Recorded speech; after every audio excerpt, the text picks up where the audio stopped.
সড়ক দুর্ঘটনায় নোয়াখালী ও চাঁপাইনবাবগঞ্জে ৩ শিক্ষার্থী নিহত হয়েছে। এর মধ্যে নোয়াখালী সদরে ট্রাক চাপায় নিহত হন 2 স্কুল শিক্ষার্থী।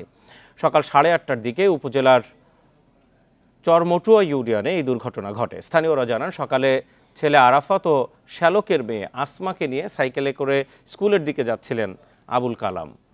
বৈকুণ্ঠপুর বাজারের কাছে এলে একটি ট্রাক সাইকেলটিকে চাপা দিলে নিহত হন শিশু আরাফাত ও আসমা। গুরুতর আহত অবস্থায় আবুল কালামকে উদ্ধার করে হাসপাতালে ভর্তি করা হয়। এদিকে চাঁপাইনবাবগঞ্জের শিবগঞ্জে মোটরসাইকেল ও ইঞ্জিন চালিত ভ্যানের সংঘর্ষে নিহত হন রিয়াদ চৌধুরী নামের এক এসএসসি পরীক্ষার্থী। এ ঘটনায় আহত হন আরেক মোটরসাইকেল আরোহী।